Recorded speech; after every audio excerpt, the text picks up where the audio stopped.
On May 1st, 2026, at a theater in West Palm Beach, Florida, President Donald Trump stood before a crowd and said something no American president had ever said out loud.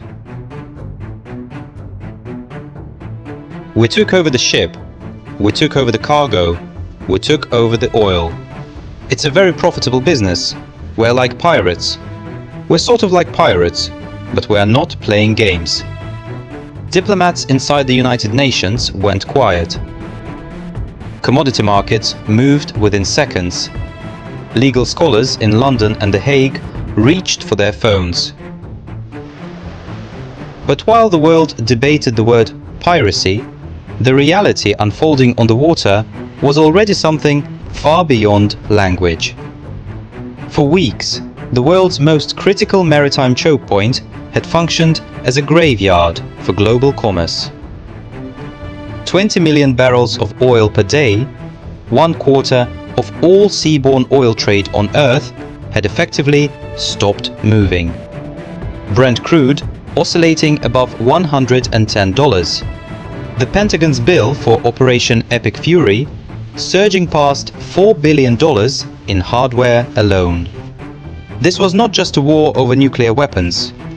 This was the moment the entire post-war nuclear order, 56 years of carefully constructed global architecture, began to crack open. Today, we break down the strategy, the economics, and the endgame that nobody is talking about. To understand why February 28, 2026 happened, you need to understand what the world thought it had already solved.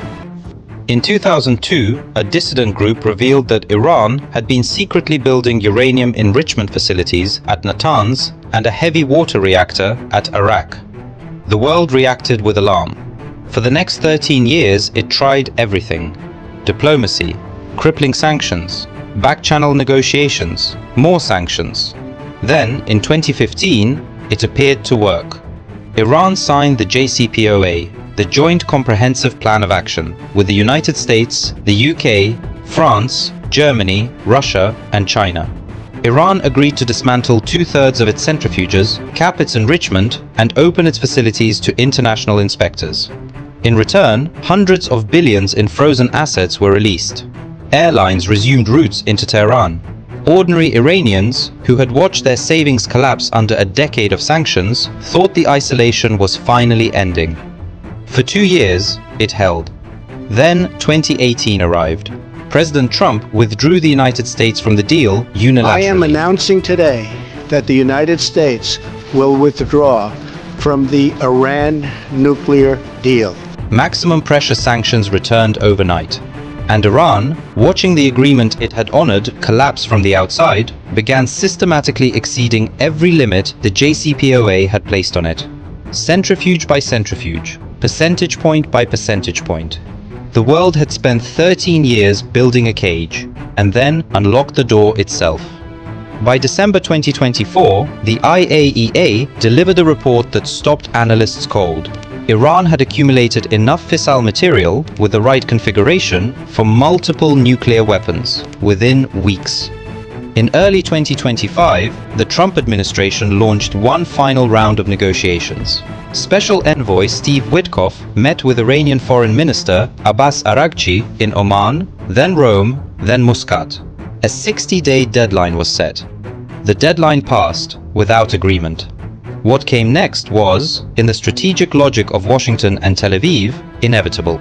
On February 28, 2026, the United States and Israel launched Operation Epic Fury. The stated directive? Neutralize what intelligence briefers called an imminent Iranian nuclear breakout. On day one, the Iranian supreme leader was assassinated. Within 48 hours, Iran's primary oil terminal at Karg Island was a burning ruin. Washington cited Article 51 of the United Nations Charter, the inherent right to self-defense. It is a debate that has no clean answer, and it is one that governments and legal institutions are still arguing today. What is not debated is what happened next. By the following month, the air campaign evolved into something more calculated. The United States Navy implemented the Iron Wall, a total naval blockade sealing every Iranian port. American boarding teams began intercepting commercial tankers loaded with Iranian crude. At least 4 major vessels commandeered.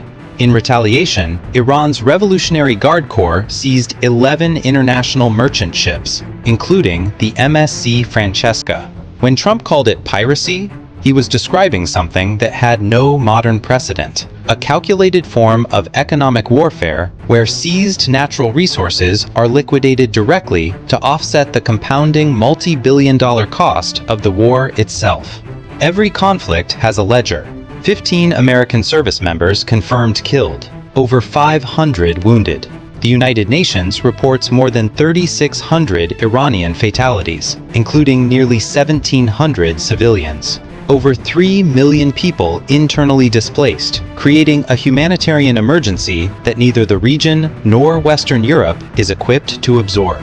Now here is what the casualty numbers don't capture. The Strait of Hormuz is 21 miles wide at its narrowest point, and through those 21 miles moves 20 million barrels of oil every single day. That is 25% of all seaborne oil trade on the planet. 84% of it flows east to China, India, Japan, and South Korea. Economies that do not have a meaningful alternative. When the strait effectively closed, the United States barely registered it. America imports just 2% of its petroleum through Hormuz. The countries on the edge of an energy crisis were on the other side of the world. And there is no bypass that solves it. Saudi Arabia and the UAE have pipelines that can reroute perhaps 3 to 5 million barrels per day combined. That leaves a 15 million barrel daily shortfall with nowhere to go.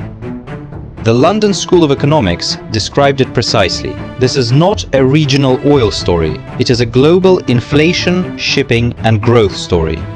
Saudi Arabia, America's most important Gulf ally, denied the United States permission to use its sovereign airspace for ongoing operations. Riyadh's calculation was direct. A prolonged blockade risked triggering an existential food supply emergency across the Gulf states, where food import costs had already surged 120%. Before we go further, intellectual honesty demands we present the other side fully, because there is a serious, credible argument that Operation Epic Fury was not a historic blunder. It was a strategic necessity. In March 2026, Iranian parliament member Malek Shariati introduced legislation titled Support for the Nuclear Rights of the Iranian Nation.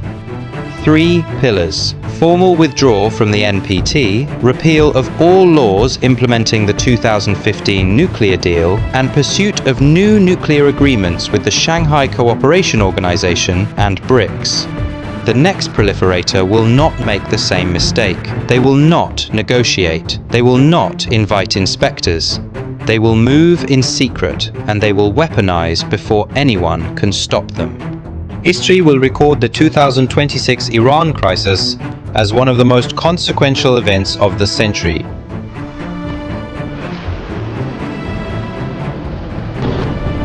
Not because of the war, wars end. Not because of the oil price, markets recover. Not even because of the human cost, as devastating as it is. But because of what this moment revealed about the world we actually live in. The Strait of Hormuz showed us that 25% of the world's seaborne oil trade moves through a corridor 21 miles wide. One crisis, near zero traffic. A global recession, not a forecast, a consensus. The Iron Wall showed us that economic warfare, seizing ships, weaponizing sanctions, liquidating seized oil to fund the operation itself, is now explicit, named, unapologetic American doctrine. And Iran's NPT withdrawal legislation showed every government on earth the one lesson this crisis will be remembered for. When the rules-based order fails to protect the countries that follow its rules, those countries stop following the rules. The war to stop one nuclear program may have planted the seeds for 5 more. Saudi Arabia, South Korea, Turkey, the UAE, Poland. Not enemies, not rogue states, allies, all watching, all calculating. The NPT was never perfect. India, Pakistan and Israel never signed it. North Korea walked away in 2003.